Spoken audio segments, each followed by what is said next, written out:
Everyone. In this video, I'm going to talk about a topic that is definitely not very popular, and that is unease. In fact, we would consider that most of our philosophical and spiritual traditions are really created with the explicit purpose of overcoming unease, conquering unease, through words like ease, stillness, peace, calm, however we might think about this. And yet, unease is something that seems to not just go away, no matter what we do, no matter how we try to avoid it. And in fact, in our ways of avoiding it, we often end up in places that are not very authentic and probably not very real. For example, recently in one of my individual programs, I was listening to this woman who was telling me about what a difficult time she's had over the last year, where she'd lost a lot of family members. And I remarked to her that it must have been a very difficult time. And then she said to me, well, I feel a bit numb, and maybe that is because I have acceptance. And I was quite intrigued by this conclusion. And this is not such an unusual conclusion for her. Many of us, at different times in our lives, when it's too much to contend with the unease, we may find ourselves in this sense of numbness or avoidance. And we may even consider that to be peace or acceptance. And in the macrocosmic level, we know that in the last few years, there have been times of great unease. Lots of things have changed, how governments work, institutions work, relationships work. So much has changed. And what I find is two things that happen. One is that we think that we should just go back to how things were. Or the other thing is to have these narratives about a utopian life that is awaiting beyond these times. Whether either of these things are true or not, what I sense is that we are not really in that unfolding of unease that is around us, because it's almost like we don't think that there is any value in unease. We don't think it offers anything, any intelligence, any insights. And we think that the only good thing is to be able to overcome it. Unease is a very humble emotion. It doesn't have the sound and fury of fear or rage or desire. All these big sensations that we feel like we know these sensations. We know what they're like, and we know how to conquer them and deal with them. And unease it doesn't really give us anything to wrap our minds around. It's like one of the archetypal deities of unease, which is Dhumavati, and I will speak about her a little bit later, the smoke goddess. It eludes grasping and defining and conquering. And it dwells in the marrow of the bones and like in the pit of our stomach, like a kind of nausea or a feeling of queasiness. And because of this humility, it doesn't offer us anything heroic. There is not much, we can't talk about suffering in the sense of suffering as this heroic way of being in the world. We have all these stories like the hero's journey, which is talking about the dark night of the soul kind of suffering in a journey of self-inquiry or philosophical inquiry, where we think, we contend with the big demonic monsters, and then we conquer them and we emerge victorious, we get something, we are rewarded something. And yet unease is very, very humble in its nature, and so it doesn't even offer us that satisfaction of a heroic suffering.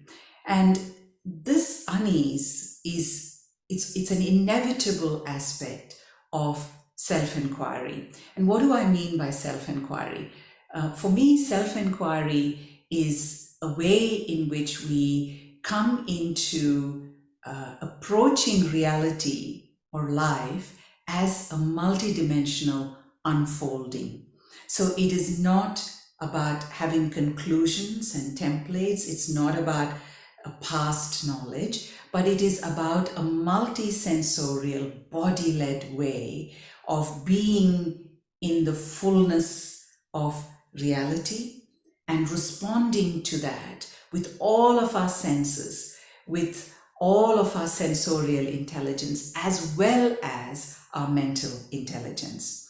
In ancient Indian philosophy, there is a statement that 3/4 of word is the cave. So 3/4 of word is the cave. We know that cave as a place of mystery, as a place of that larger dimensions of consciousness that cannot be brought into word, is found across many cultures. The cave is not just a metaphorical cave of consciousness and of body, whereas the word is of the mind, thought, that which can be brought into language, and all of the characteristics of language, which is duality, linearity. So we've got time, we've got good and bad, good, better, best, that hierarchical paradigm. All of this is the realm of mental knowledge as a mental intelligence. The cave is that intelligence of body, which is of the senses. And in many traditions, and that's the amazing thing, the cave is also a literal space where a lot of ritual traditions were performed and practiced and shared. Many of them were, of course, dance traditions, but you can also see drawings in caves, this intelligence that comes from a body-led investigation or inquiry and then manifests in other ways in life and as drawings on caves and other forms of creative expression. So the cave is that place of mystery, and the cave is, of course, always an uneasy space. So if we consider that we stand at the doorway where there is light, where we can see the place of word, where we can define and label and categorize, and then we've got to step into this cave where it's not just a simple cave. The labyrinth, again, a very ancient symbol as well as practice. The labyrinth, the labyrinths in the cave, the labyrinthine caves. And this is a very uneasy invitation because we are in the darkness. We don't know where we're going. The difference between a maze and a labyrinth is a labyrinth cannot be solved. We must just follow this labyrinth. So here we are in this labyrinth. We can't see. We don't know what's going to come at us. We don't know where we're going. We can't just lead with what we know. It's almost like we've got to surrender to the body of the cave and to our senses. What do we hear?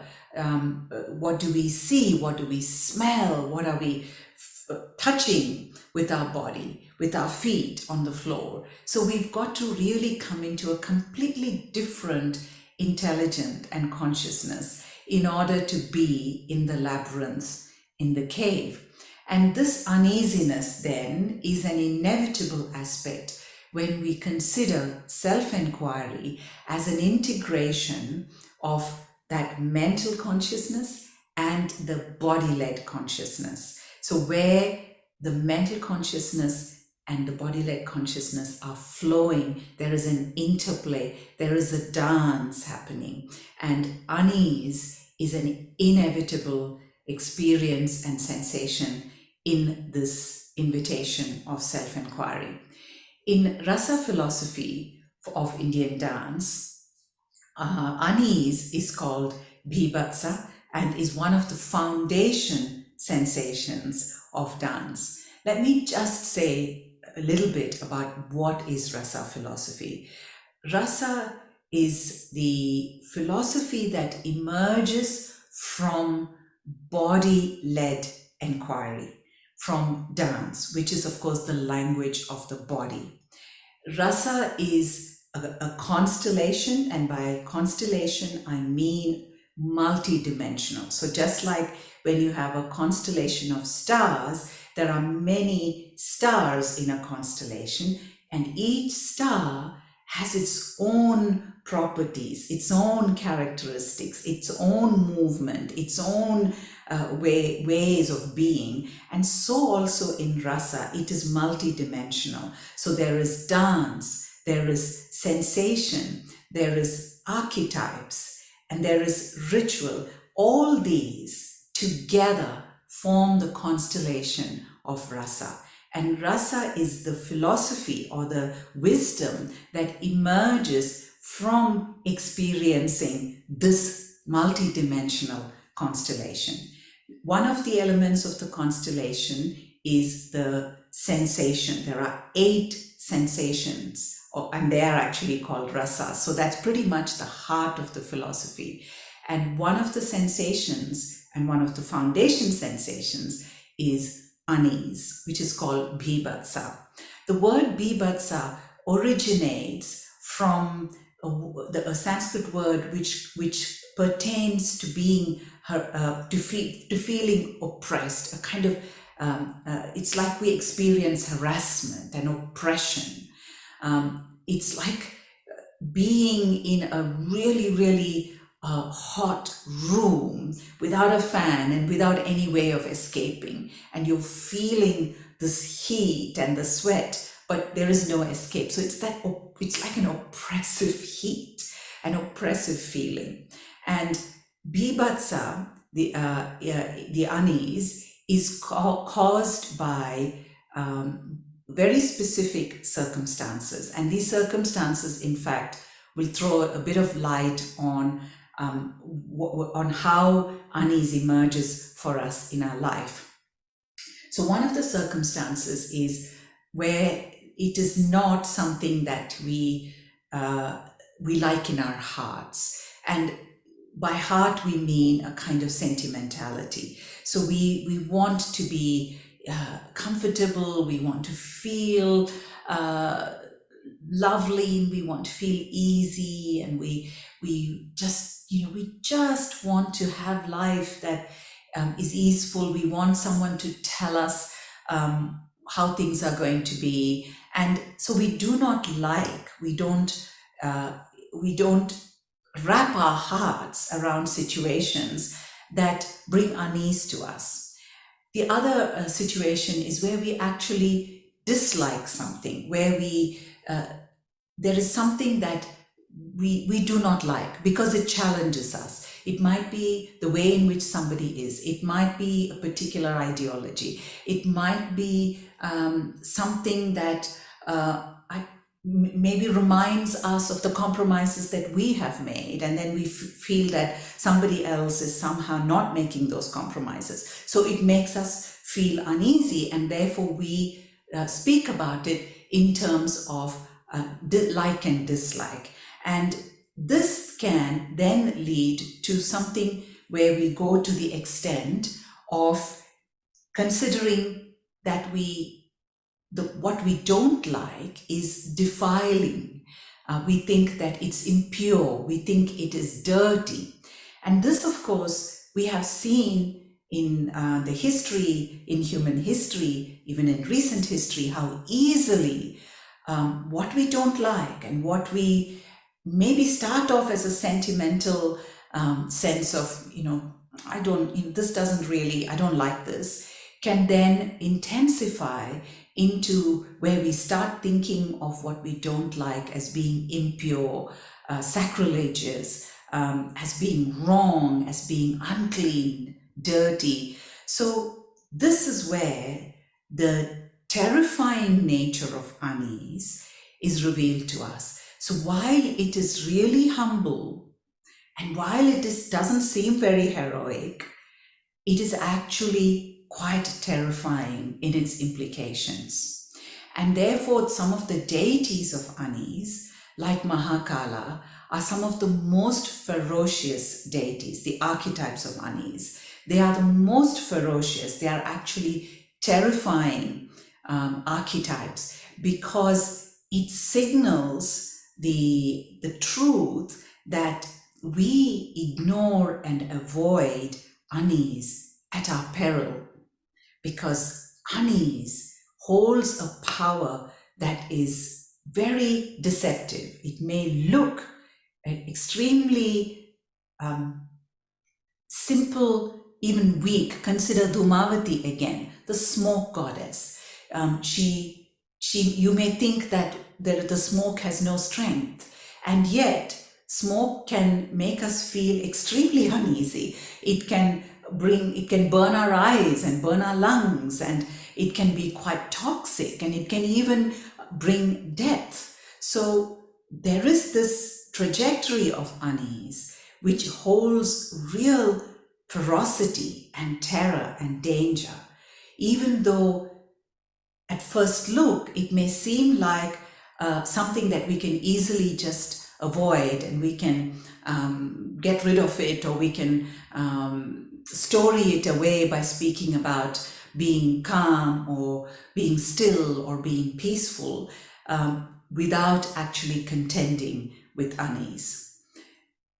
In one of the ways in which some of the ritual traditions bring this unease as a practice, as a body-led practice, is in the form of the doorway deity. So for example, Mahakala is a doorway deity, and Mahakala is a conglomeration of different animals. So Mahakala can be ferocious like a lion.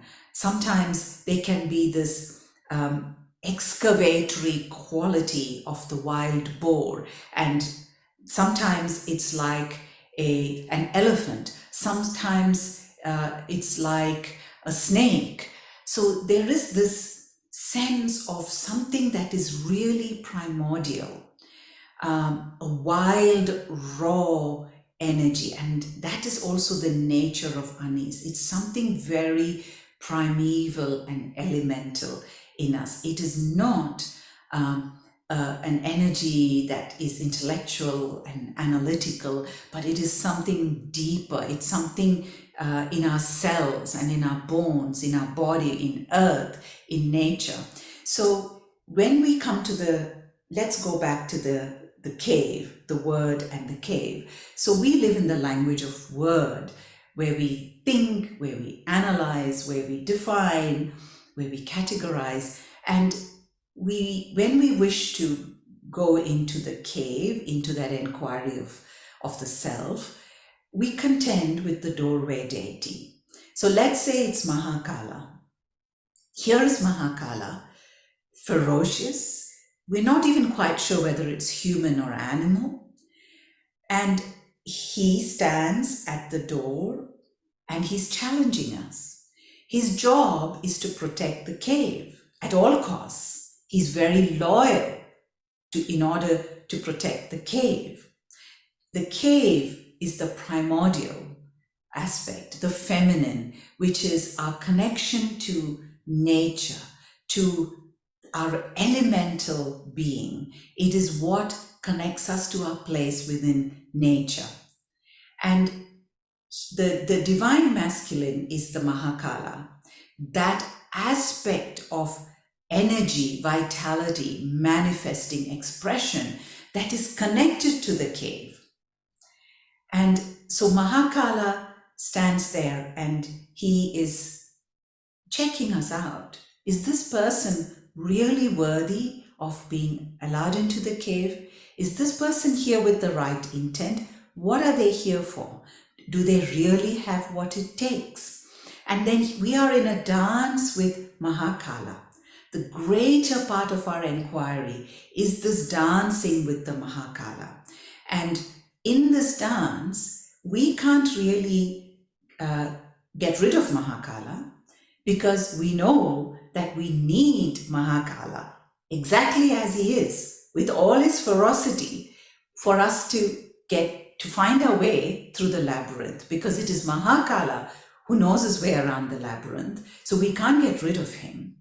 And we can't really fight with him because we need his company. We somehow need to find this alignment. We somehow need to earn enough of his trust so that he recognizes us and that he will come along with us in this labyrinth, into the labyrinth.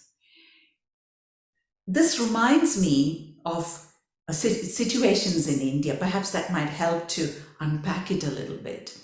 In India, if you go to traditional markets, you have to bargain with the vendors. So somebody who's trying to sell you something, they will say a price, and what they're expecting you to do is to bargain with them. So you will then pretend to be outraged, and or maybe you are actually outraged. You will express your outrage, and you will say, oh my goodness, this is really expensive. You know, I saw something just in the other shop which is half this price, which all this is theatrics. So then he will come back and say to you, how can you say that? This is my livelihood. I've made this with my hand, and now you are disrespecting me by offering me such a bad price for this. And so this game goes on. It's a battle of wits, but there is good humor in it. It's like a performance. And finally, you arrive at an agreement, and at an agreement, and then you pay what you've agreed to, and you take the thing that you really want.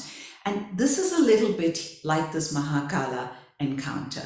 You really desire to step into the cave. That's really important to you, and you've got to play this game with Mahakala, because you can't really get rid of Mahakala, because he is the one that's going to give you what you seek. But you've got to just accept him for who he is, what he is. And all through this game, he's not going to change. You're not going to change him, and he's not trying to change you. But somewhere you are going to meet. The two of you are going to meet and come to an agreement. But even as you travel, you are very aware that Mahakala is unpredictable. He's ferocious, he's dangerous, he can trick you. And the other aspect of this doorway deity is the trickster. And this is not your circus clown that is innocent and just making you laugh, but this is a trickster, a rogue, a person who can deceive you. And for example, he may tell you to go down a path down the labyrinth, which will deliberately take you away from where you need to go. And the test here is, are you alert? Are you switched on? So when Mahakala agrees to accompany us, he's not saying, well, now you can just go to sleep and I'm just going to take you by the hand. It's not that way. You have to have your wits about you. You have to be alert. You have to know Mahakala's know, and not here, but in your guts, sense Mahakala's nature. Sense what he's going to do. Sense whether he's tricking you. And sense that even when you're tricked, you got to scramble.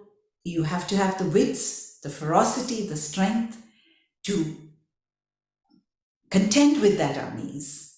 So there is unease everywhere. Unease in this dancing going on. Unease as you travel with Mahakala. The unease continues. And the unease which we all have of that active presence. We speak about active presence as if it's a very easy thing. Sometimes even when we speak about things like mindfulness, inherent in that, to me, I've always sensed a kind of passivity. It's like you are just observing something that is flowing. But this is asking us to be actively engage. We have to do something. And that doing is coming because we are alert. Sometimes I sit in nature and I just watch animals and trees, birds especially. And I always notice how alert the birds are. Sometimes birds come to the bird bath just in my courtyard, and even when they are drinking, they are really alert. Sometimes they startle even when there is a bird flying across in the sky high above them. You can sense them being startled. And when they jump into the bird bath, they jump in and out, and they are really alert. I'm not speaking here, by the way, of that kind of anxious fight or flight response alertness. I'm speaking here of presence, of the vitality of presence that's sensorial.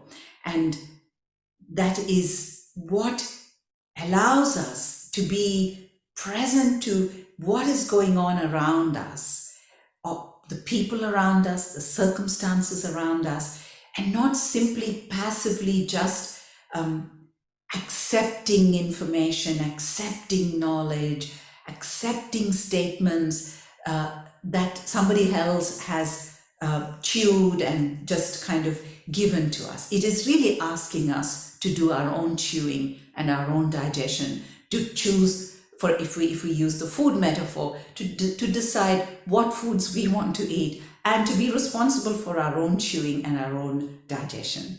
So this is the unease of this dance with Mahakala, the traveling in the labyrinth. I also want to just share with you about a couple of other big archetypes of unease. One of the other archetypes is Dhumavati, and Dhumavati is the smoke goddess. In Dhumavati, we really see that returning of attending to the body as the seat of our reality. Isn't that obvious? And yet we live very far away from the body. We live in the delusion of immortality, even when we don't state that. But if we consider all of the ways in which we speak about light years, and we speak about the centuries to come and the centuries that have been, and yet this very, very, very preciously short period that is called lifetime is what we don't attend to. And Dhumavati, as that aging goddess, draws attention. It's not just about aging, but it is about how we completely ignore the trajectory of our material existence, that our youth is not eternal, that there is this movement that where our body changes, our intelligence changes, our capacities change. And it's incredible how we story this as a decline. So here we are, a significant part of our life, but we think it is actually not of use, that it is somehow a decline of no value, and that the valuable way of living is only when we are young and we have a certain kind of competence benchmarks. We have benchmarks of competencies. This is what we have to do. This is how we have to think. This is what we need to do physically. This is how much strength we should have. And then when all those changes are then storied as decline, as a kind of loss. Isn't that incredible? That this part of our life seems to us to have no value. And Dhumavati draws attention to that, the finite nature of life. And when we live in the presence of that finite truth about our life completely transforms. Our attention transforms, our presence transforms. And this is then strengthened by another archetype of unease, which is Saturn. Now, Saturn in both Western astrology and as Shani in Indian astrology is the archetype of limits, what we experience as limits, because in the realm of word, where we are not connected to the body or not connected to matter, we don't have a sense of that limit. It's matter that limits us. It's body that brings us to our limits, and limits not only in terms of of lifetime, of life and death, but also in terms of who we are at the level of our sensations, at the elemental level, as human beings, as the human archetype, but also as that archetype of life, nature, how we are connected to nature through our bodies and the function and intelligence of body, which is digestion, which is creation, procreation or creation, which is expulsion, which is respiration, which is the senses. And all of these create a very particular material reality. And Saturn invites us to contend with that. And not just to contend with that, but also to consider the gifts of that experience, because it is nothing of who we are, both in terms of our mental intelligence as well as our body-led consciousness. Nothing of this is irrelevant. They all go to this constellation of life and living beings that we are in nature. So it is Saturn, it is this it is unease that really brings us to the humility of being part of nature, being of earth, being of the tree, being of the birds, that there is no hierarchy, that every single tree has the right to be on this earth equally as we have. Sometimes I consider how many trees have I removed in order to be in the house that I am.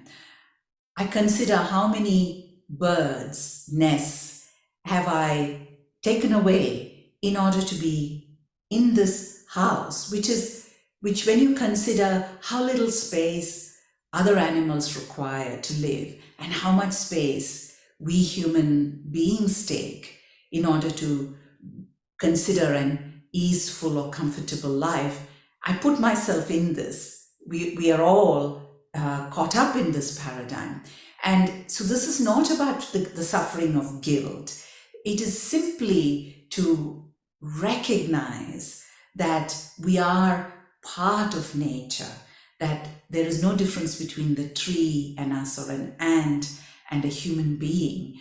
And it is through it's easy to say all this in words, but we experience that fragility and that humility when we contend with sensations like unease, which bring us to the truth of our material existence. And that is always a space of unease.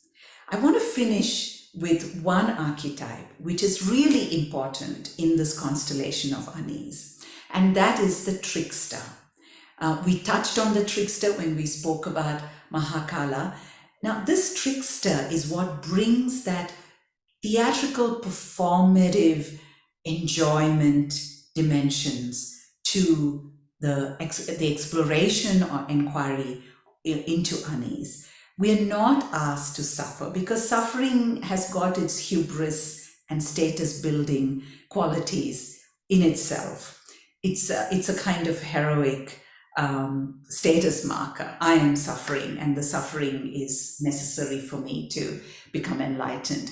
But here, the juggler or the trickster it's like the game of bargaining with the seller in the market. There is this performance that's going on. We're not really suffering when we're bargaining. We are kind of playing this game. It's a battle of wits. We're having some fun.